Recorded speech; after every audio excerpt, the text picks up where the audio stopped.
Oke, Assalamualaikum warahmatullahi wabarakatuh.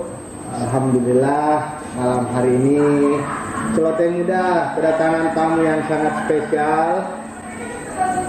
Saudara kita Ketua Umum Himpunan Mahasiswa Islam MPO, ini PB loh, pengurus besar periode 2020-2022, Afandi Ismail. Selamat datang di Celoteh Muda. Siap. Terima kasih banyak Kak Nur Muhammad atas perkenannya. Jadi ini untuk menjadi Ketua Umum PB ini saya kira sesuatu yang sangat luar biasa ini tuh. Ada seluruh Indonesia kita harus lalui kan baru bisa masuk menjadi Ketua Umum. Mungkin bisa perkenalan dulu tuh, dari mana kenapa bisa? Karena semangatnya kita di Celoteh ini adalah Baik. Saya menyebutnya teman-teman atau apa nih yang familiar yang biasanya. Familiar, teman-teman aja. Teman-teman ya. Oke. Teman-teman semuanya, para pemirsa Celoteh Muda ya. Ya. Alhamdulillah. Bismillahirrahmanirrahim. Assalamualaikum warahmatullahi wabarakatuh. Waalaikumsalam warahmatullahi wabarakatuh. Hamdan wa syukran lillah, salatan wa salaman ala Rasulillah Muhammad ibni Abdillah wa ala alihi wa ashabihi wa mawalah. Allahumma salli ala Muhammad wa ala ali Muhammad. Rabbi syrah li sadri wa yassir li amri wahlul 'uqdatam min lisani yafqahu qawli, amma ba'd. Alhamdulillah. Ya, alhamdulillah Kak Borju. Tentu suatu kebanggaan bagi saya pribadi karena sudah diperkenankan untuk hadir dalam suasana yang enjoy ya, suasana yang santai ini untuk bisa tentu silaturahmi. Mohon izin teman-teman semuanya, nama saya Afandi Ismail. Saya putra asli daerah Luwu Timur. Luwu Timur loh. Iya. Luwu Timur ketua PB nih ya. Luwu Timur, Sulawesi Selatan. Sulawesi Selatan. Jadi lebih tepatnya Kecamatan Mangkutana. Mangkutana. Iya, jadi saya asli lahir dan besar di sana. Mangkutana, ya. Iya, pikir tentu sampai ke tahap ini Ada saya proses, ya prosesnya pasti panjang dan saya tidak boleh berbangga diri karena amanah besar sebagai Ketua Umum Pengurus Besar Himpunan Mahasiswa Islam itu adalah satu amanah yang luar biasa berat, tidak gampang ya. Karena kita hadir menjadi gambaran, menjadi simbol, bisa dikatakan demikian, dari Himpunan Mahasiswa Islam itu sendiri.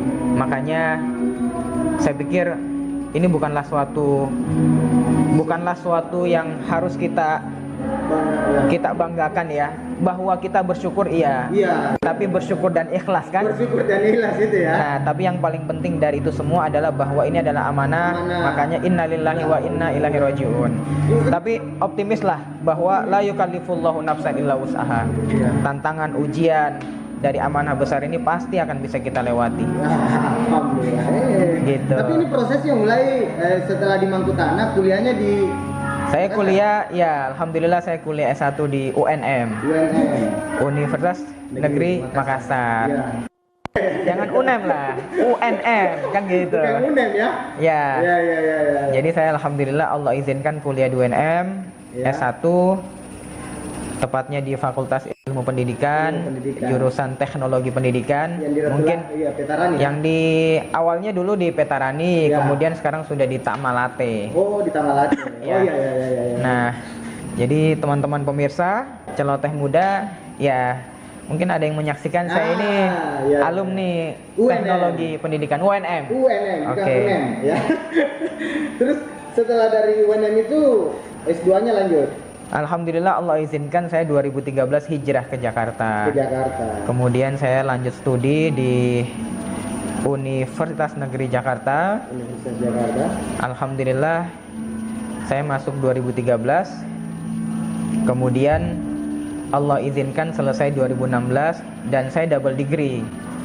Jadi kurang lebih kira-kira di tahun-tahun yang sama antara 2014 sampai 16 saya juga alhamdulillah menyelesaikan studi saya di Islamic College for Advanced Studies London yang bekerja sama dengan Paramadina Jakarta. Paramadina Jakarta. Iya. Ketua Anies Baswedan. Kala itu rektornya sudah bukan beliau. Oh, sudah bukan beliau. Ya.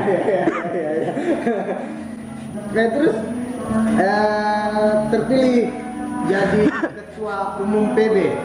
Siap. Ini dari cabang mana nih? Cabang Alhamdulillah saya di kader di HMI cabang Makassar. Cabang Makassar. Ya. Kemudian ya saya basic training LK1 dari HMI cabang Makassar. Kemudian intermediate training di HMI cabang Palu, lalu advanced training di HMI cabang Jogja, senior course.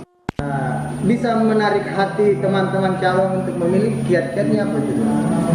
Saya kira Perbanyak silaturahmi aja. perbanyak berbuat baik. Berbuat baik.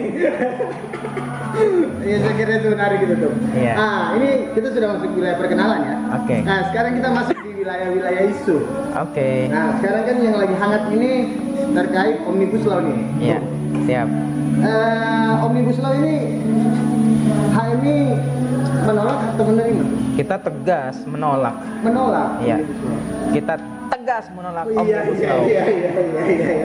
Menolak Omnibus Law harga mati. Harga mati ya. Omnibus Law harus dibatalkan. Dibatalkan. Ini tempo terbitan apa ya? Minggu lalu Jokowi jalan terus. Kira-kira kalau dari HMI jalan terus juga demo. Ya, kalau Jokowi jalan, kita jalan juga lah. Iya. Kira-kira apa sih yang Kan sebenarnya kita tidak ada persoalan dengan Jokowi secara personality. cuma kebijakannya ya. Tapi kebijakannya Ya, yang kita tentang, yang kita tolak. tolak ya. Kenapa? Karena saya pikir sangat bertentangan lah dengan komitmen untuk mensejahterakan rakyat Indonesia. Itu. Oh iya. Ini yang di Omnibus Law ini yang ditolak prosesnya, muatan isinya atau apa nih? Ya, kita bisa melihat dari dua aspek itu. Yang pertama dari aspek atau dari sisi Legislasinya. kemudian yang kedua ya tentu muatan atau isi daripada regulasi itu sendiri. Begitu. Begitu ya. Ya. Luar biasa tuh. Saya yang saya tahu ini kan Omnibus Law ini yang lebih banyak ditentang ini adalah dari kaum pekerja buruh. Ya. Tapi kan yang sekarang lagi kencang-kencangnya ini melakukan aksi di semua kabupaten kota malah kalau saya sih, karena kemarin informasi semua juga kan sementara bergerak sama Kalau hal ini memang ada instruksi secara nasional. Iya, jadi alhamdulillah jadi kalau kita lihat rentetan ya. Mulai 5 Oktober. Ya, 5 Oktober itu 5 Oktober 2020 bertepatan dengan hari lahir TNI kan.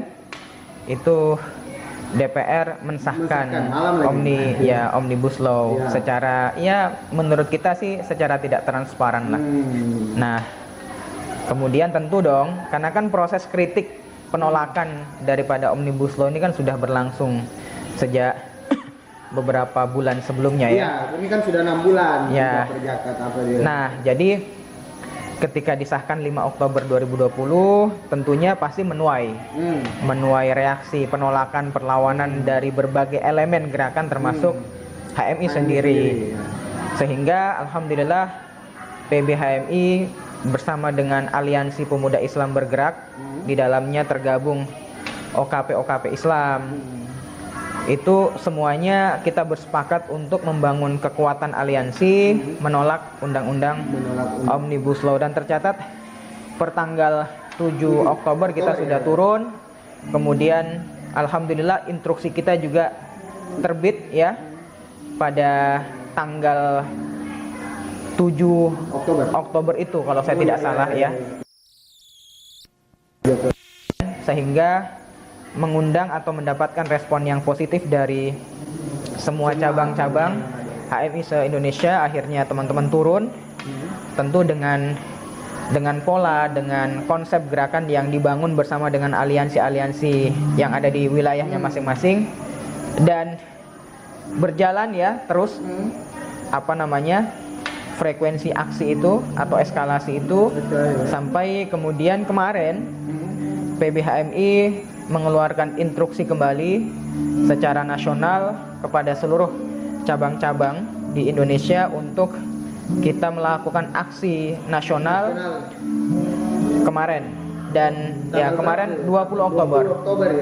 Ya, momentumnya menarik karena 20 Oktober itu bertepatan dengan setahun dilantiknya Pak Jokowi Ma'ruf. 1 tahun ya, evaluasi 1 tahun. Ya, termasuk ya bahagian daripada evaluasi. Kalau parlemennya udah nggak bisa bekerja selayaknya legislatif yang benar-benar menjadi penyambung lidah rakyat, terpaksa rakyat sendiri yang turun langsung kan.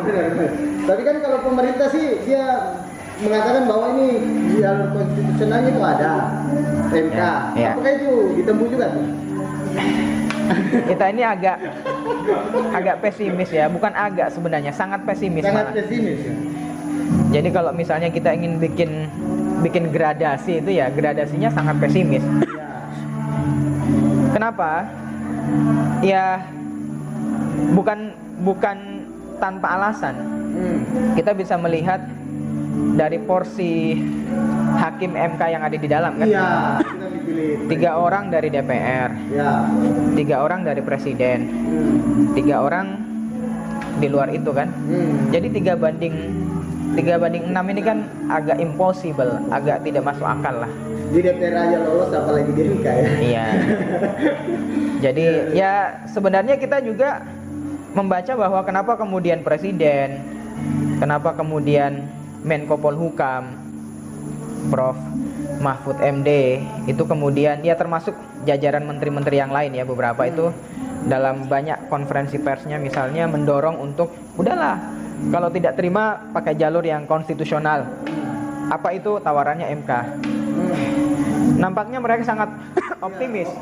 Ya, optimisme itu yang mencurigakan. Benar. Nah, sekarang begini, kalau dikatakan bahwa jalur MK adalah jalur konstitusional, kita sepakat. Tapi bahwa demonstrasi menyampaikan aspirasinya di depan umum, iya kan?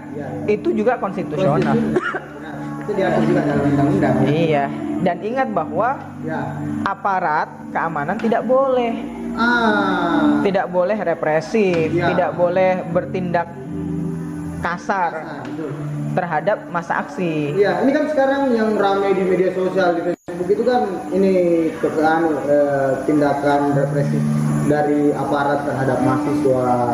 Ada beberapa tuh. Apa memang ada instruksi lagi untuk menyikapi itu tindakan represif dari aparat terhadap demonstran? Tentu begini, ini kan kita juga pengalaman. Nah, jadi ya saya kira tetap bahwa kita mengutuk keras, bahkan kita mendorong agar supaya supremasi hukum itu ditegakkan juga sampai kepada oknum-oknum aparat yang kemudian melakukan tindakan represif. Kenapa? Karena bagi saya bahwa dalam perspektif yang saya pahami itu melanggar undang-undang. Undang-undang sudah melindungi kok bahwa menyampaikan aspirasi itu dilindungi oleh undang-undang. Iya kan? Olehnya itu kenapa diatur harus memberitahu supaya aparat keamanan, aparat kepolisian melindungi masa aksi, bukan melakukan ya sekarang kita malu dong dengan dunia internasional mengaku bahwa Indonesia sebagai negara demokratis, tapi menyampaikan aspirasi dihalang-halangi, direpresif, dipukulin dan sebagainya, berarti tidak relevan dengan komitmen demokrasi itu. Nah, tetap kita mengutuk, tetapi tentu saya pribadi dan kita semuanya mengharapkan supaya concern kita, fokus kita untuk berjuang menolak Omnibus Law tidak boleh bergeser. Iya, menolak Omnibus Law harga mati. Harga mati. Ada mungkin closing statement? dari itu. Closing statement ya. Ya, Baik, alhamdulillah luar biasa acara celoteh muda ini Iya. dari Abangda kita luar biasa. Pesan saya, karena ini juga mendekati Hari Sumpah Pemuda, ya. 28 Oktober, saya berharap bahwa generasi milenial, kita sebagai Gen Y, Ya. sebagai generasi milenial tidak boleh apatis, tidak boleh masa bodoh, tidak boleh individualis, apalagi kaum terpelajar, para mahasiswa khususnya. Kenapa mahasiswa pemuda sebagai middle class itu dalam sejarahnya selalu hadir dalam perubahan, dalam fase-fase perubahan bangsa. Pra kemerdekaan, bagaimana Soekarno muda, bagaimana Bung Hatta muda, bagaimana Syahrir dan para founding fathers kita yang lain. Lalu peristiwa, misalnya peristiwa 66 gitu kan, jatuhnya Soekarno, runtuhnya Orde Lama digantikan oleh Orde Baru, itu juga tidak terlepas dari peran kaum muda. 98 juga demikian, reformasi. Hari ini kaum muda menjadi penentu, tapi kaum muda juga kalau tidak termanage dengan baik, kalau tidak sadar akan eksistensinya sebagai garda terdepan di dalam mengubah menentukan nasib bangsa, maka juga kan bisa menjadi problem buat bangsa, terutama di dalam kita menghadapi bonus demografi. Jadi bagi saya bahwa kaum muda harus kritis, tapi harus kritis, harus juga konstruktif dan solutif. Itu. Nah, sebagai closing statement, Soekarno itu kan pernah bilang, berikan kepadaku 1000 orang tua, aku cerabut Semeru dari akarnya. Tapi aku hanya butuh 10 orang pemuda, akan saya goncangkan dunia ini. Luar biasa tuh ya. Mungkin Abangda. Iya, terima kasih Tum, sudah Yakin usaha sampai ya? yakin usaha sampai. Tolak Omnibus Law. Presiden, Ya, kita desak harus menerbitkan Perpu. Presiden harus menerbitkan Perpu untuk menolak Omnibus Law. Ya, betul. Jadi terima kasih banyak teman-teman celoteh muda kita pada malam hari ini. Terima kasih banyak Tum. Siap. Banyak sempat hadir di celoteh. Selamat ulang tahun juga buat beliau. Terima kasih Tum ya. Barakallah fi umrik. Barakallah, ya, kasih banyak Tum. Oke teman-teman, insya Allah kita akan kembali lagi di celoteh muda episode selanjutnya, tentu dengan narasumber yang